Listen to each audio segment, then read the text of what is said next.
and averaging 6.5 yards per play and 38 points per game.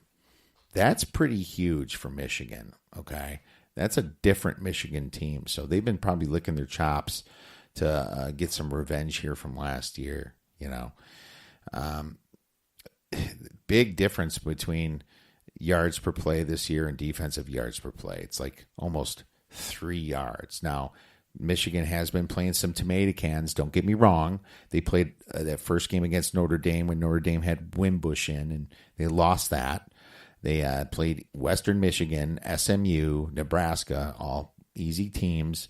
Then they had that hiccup against Northwestern. Then they played Maryland, and everything became right. So a lot of these stats are a little bit deceptive still, right? Lots of public bettors are, I guess, betting on Wisconsin. If you're looking at the, you don't always want to bet with the public, but it looks like the number of tickets, favored Wisconsin for a while. But now that the spreads got up to, I think it's getting close to 10 here. Let's take a look here.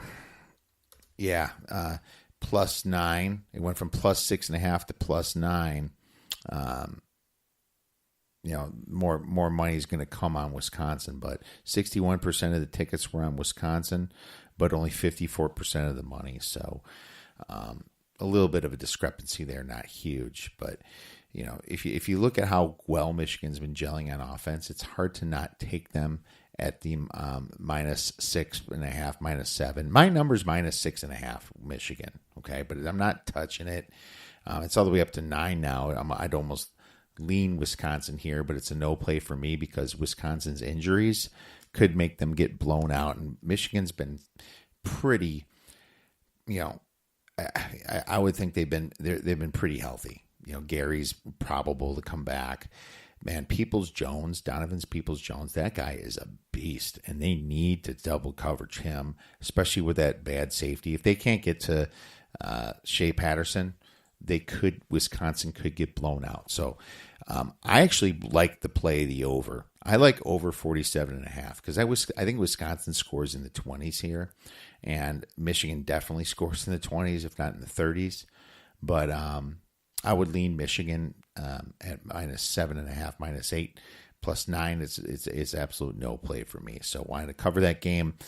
I'll be watching it for sure, but not going to necessarily put a play on it unless it goes maybe over 10, and I would look towards Wisconsin. So we'll see if that number changes anymore. But, some sharp bettors gave, some podcasts that I respect has given out Michigan, and I'm definitely not going to go against them and take Wisconsin and have a double loss on my back. But at the same time, like I said, Michigan has not played anybody, and Wisconsin, they played Iowa, and so we'll see what happens. We'll see if Wisconsin and Jonathan Taylor can get something going against this Michigan team. Arizona versus Utah, under 52 is what I'm taking. Now, Khalil Tate, he doesn't run anymore, and I think that's, I don't know why. He's like third in attempts, which he should be first, like he was last year. And you can blame one person and one person only for that, and that's Kevin Sumlin. I don't know what the hell he's doing here. Khalil Tate had 153 attempts last year, and he only played maybe 8 games. This year, through 6 games, Khalil Tate has like 44 attempts. So they're definitely not doing the right thing with him, and it's showing, okay? It is definitely showing. Arizona, their defense is actually decent. It's not nearly as bad as it used to be, but their offense at 6.29 yards per play is not where it needs to be. When they play any, tougher teams, USC, Cal, the score is like 20-24 in the Cal game, the USC game, and it was 24-17 against Cal, and BYU 23-28, and now they get to go to Utah. Utah holds opponents to 17 points per game and 4.45 yards per play. Okay? And they played some tough teams. They played Wazoo. They played Washington. They beat Stanford up pretty badly, held them to 21 points at Stanford, stopped Northern Illinois to only 6 points. This Utah defense is legit. And since Khalil Tate, can't really carry the load, I love the under here. The under is actually 5-1 this year against for Arizona games. The under went 5-1. So I'm still taking the under here at 52 points. No problem. I think that's a good one. So let's move into the sharp line movement. And I only cover actual sharp line movement due to sharp betting. It must be at least a 20% difference between number of tickets and money for the side and 30% difference for totals. And I covered dual action. So, and I cover, if I think I'll let you know if like a Nebraska deal happens where it's not valuable information that the sharps hit it. I'll let you know that for sure. Arkansas State was a sharp bet on Tuesday, but they actually lost that one. As you can see, Appalachian State destroyed them. Tennessee went down, and it went from 15.5 to 18. So, yeah, from 18 points versus Auburn. And I disagree with that one. So I definitely like Auburn in this get-up spot to take care of Tennessee at home. Maryland versus Rutgers from minus 23 to minus 25.5. Toledo sharp money from -1 versus Eastern Michigan. Actually, what happened is Eastern Michigan took sharp money first, and then I believe it went to Toledo. So when the spread went from +5.5 all the way down to -1, to +1, because Eastern Michigan was the dog at +5.5 and went all the way to +1. Sharp money now came back on Toledo, probably to middle and different groups. They hit it later.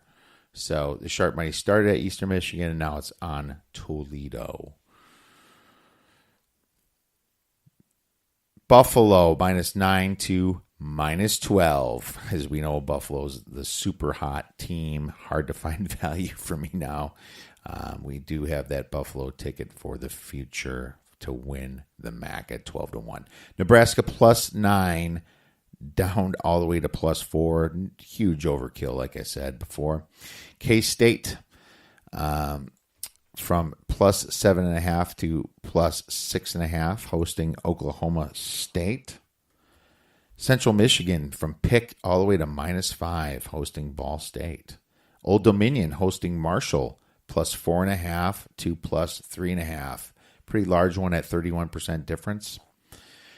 Utah State -23.5 to 27.5, hosting UNLV. There's dual action on this one.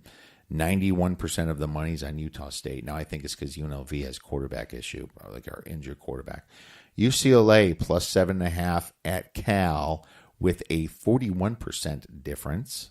Okay, a lot of money on UCLA. They did well last week against Washington.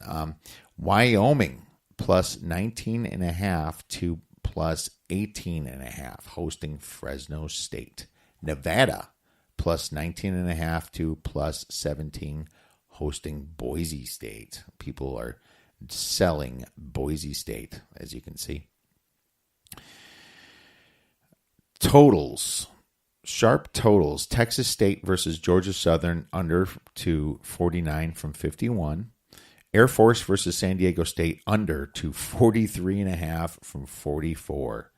There's a 43% difference in tickets there. UAB versus Rice over 52.5. Texas A&M over 52.5. I kind of like that one. Baylor versus Texas from 59 to 60. Point 60. No, just 60. I don't think it's 60.5. Dual action on that one.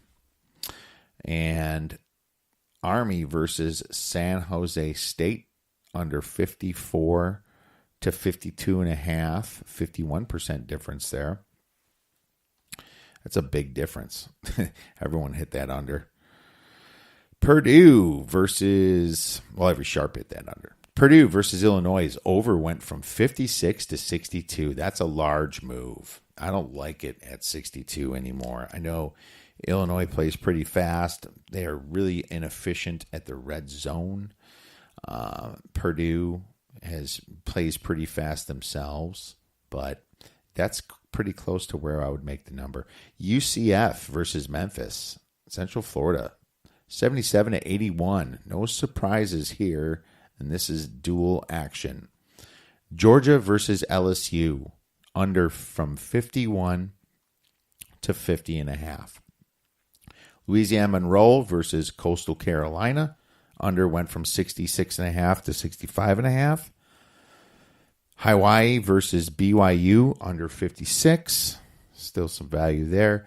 Wisconsin versus Michigan, under 47.5 from 48. Now, I disagree with that. I think that, like I said, Wisconsin will score some points, and Michigan will score some to a lot of points there for sure. Boise State versus Nevada, dual action over 50.5 all the way to 60.5. So there's your sharp totals. Let's move right into our NFL plays. All right, we got the Niners versus the Packers laying 9.5. So I'm a Bear fan, y'all, so you know what I'm going to do.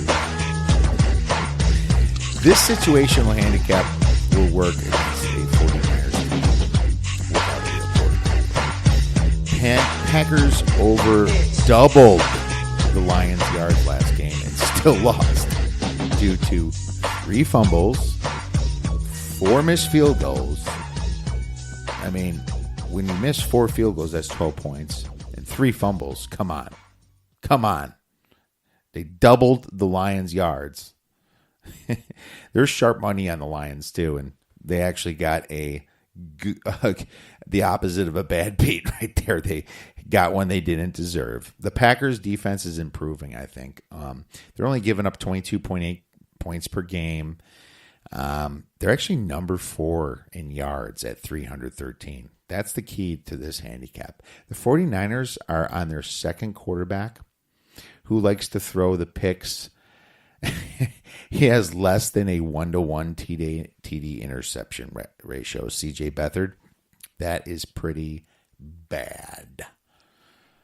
Plus the Niners, they have 3 injured offensive linemen who are questionable. Okay? And they're now on their 3rd running back, Alfred Morris.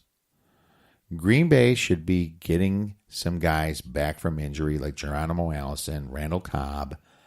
The Packers should be in beast mode about right now, trying to wrong the game from last week and once again get above 500. I see the Packers opening up a can of whip ass.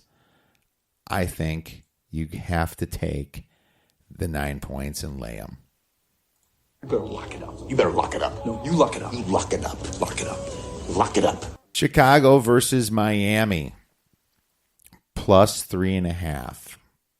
Look at Miami's injuries. You have to be concerned for this team. They recently lost center Daniel Kilgore, and now Laramie Tunsil is questionable at tackle. Top wideout Devontae Parker, is highly questionable as well. The Bears, on the other hand, are coming off a bye and feeling pretty good after that Tampa game. They're pretty healthy and ready to ride on that confidence that was won with 6 TDs from Mitch